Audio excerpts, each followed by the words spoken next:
Okay. I hadn't done this in a couple of days.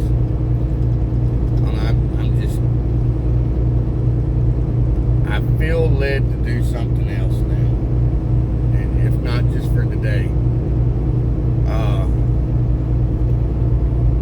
Don't take this wrong. Don't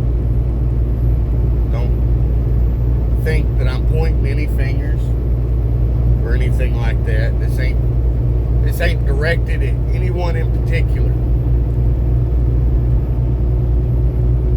But I see myself born again, saved. I am a Christian. I do sin. I ask forgiveness every day for that. I don't believe cigarettes will send you to hell. I don't believe if the occasional beer will send you to hell. If that was the case, why did Jesus turn water into wine?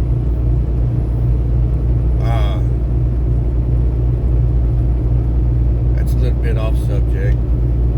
Veer back right direction. It's just unfiltered the way I feel led to say it. I'm not pointing any fingers at any certain people, so if you feel guilty, well, look inside and see why.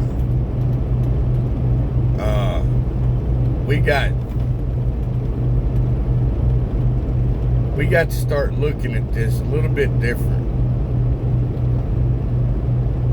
Go back to the church being a church. And whenever I say that, I'm not talking about the outside building. I'm not talking about the building, the sanctuary. The sanctuary is a holy place. I agree with that. The church building is a holy place. But I'm not talking about the sanctuary. As long as you got a place for the church to congregate, you've got your sanctuary. That could be the living room of somebody's house. That could be a barn stable or a barn. As long as you have a place for that church, the people make up the church. Everyone inside that church is a sinner. And, you can act holier than anyone else. You can do all your hollering. And try to be the loudest praise person. Try to be the loudest prayer person. Try to be the most extravagant person in there. Doesn't matter. We're all sinners. That is from the preacher down.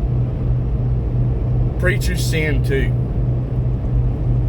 They try to be the best that they can, the closest to walking like Jesus as they can, but they fall short too. Probably going to catch flack on this, but that's alright.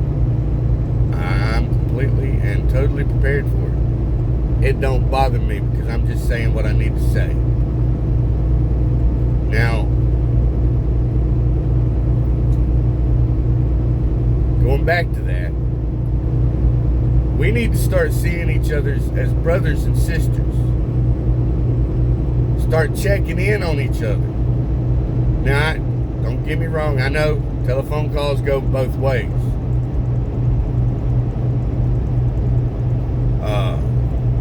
But we need to start seeing, checking in on each other, making sure each other's okay. There, I'll say it's not only the preacher's duty, but the preacher ought to be in on that too, Call somebody up, say, hey, I hadn't talked to you in a little while. How's things going? Or, something of that effect. Again, no finger pointing. So if you feel guilty, check the Pharisee side.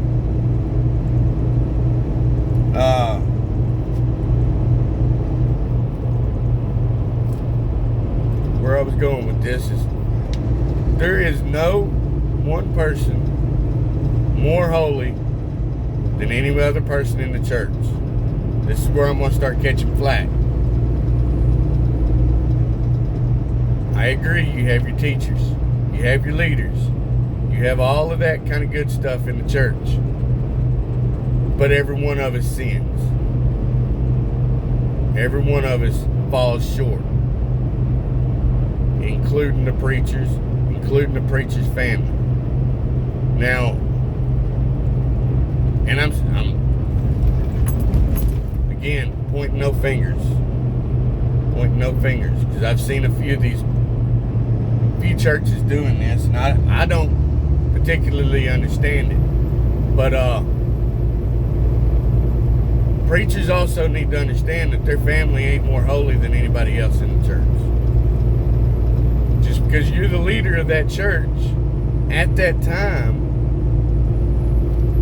does not mean that everything about the church goes silent. Financials go silent and everything like that. You know, in my opinion, and I might be wrong. If I'm wrong, somebody tell me in the comments. Because I'm not doing this Facebook Live because I need to get this out first without any interruptions. But in my opinion, once one single family starts taking over a church, you start getting cliques. That ain't right, people. That ain't right at all. You start getting these one certain group that's always been buddies with the preacher. Then you start having the preacher's family take over certain parts of the church. And then the smaller people get left out. They don't get taught how they need to be taught. You know, yeah, hey, we've got Sunday school that teaches us a little bit. We've got sermon that teaches us a little bit. But how are we teaching love amongst brothers and sisters whenever we end up with cliques? We're not. Whenever you don't call somebody because, well, I got to get a hold of so-and-so because blah, blah, blah. That ain't right. We're all brothers and sisters in the church. Again, like I said, I'm not pointing no fingers. I've seen a couple of churches do this. Now, I don't know that if it's greed, if it's the hunger for power, or what may it be, but I don't believe that a church should be run by one single family. I don't believe that the board should say the same people year after year. You know, granted, each church has different bylaws. Each denomination, which that's a totally different subject, but each denomination has different sets of rules, governing rules. I understand that. But when it comes up to time to re-vote on board members, hey, let's hold that vote. You know, it might be time for a new change, for someone with different ideals to try and help you go forward. But I don't believe that it's right that we're going to have cliques in this church and everybody else is going to be pretty much pushed out. And like I said, pointing no fingers. I've seen a few churches do this, and then it can only be done, this and that can only be done because the board votes it in. Well, if you've got the same people over and over, there's never no change to that church. That church becomes stagnant. It might grow in people, but it's not going to grow in God.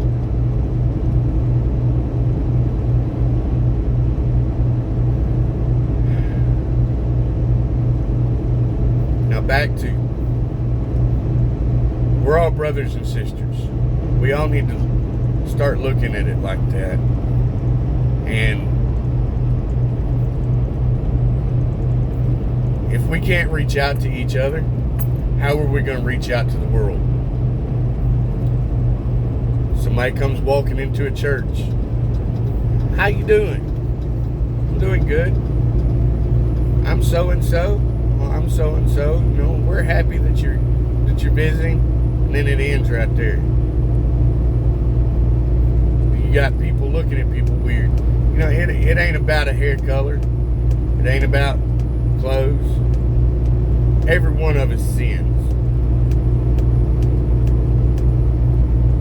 And we need to get that through our heads. Start keeping up with each other. Start making phone calls. Call up somebody. Say, hey man, how you doing this week, man? You know, I felt like I needed to call you. Go ahead and start going with that gut feeling. That gut feeling's there for a reason. I just figured I'd rant about this, throw this out there. If I'm wrong about anything, please tell me. Not pointing no fingers, like I said. One single family shouldn't run a whole church. It ain't right. There needs to be more diversity. And start loving each other. The church is the people, it's not the building. Wish more people would understand that. The congregation makes up the church. The building is just a sanctuary. A sanctuary can be lost, but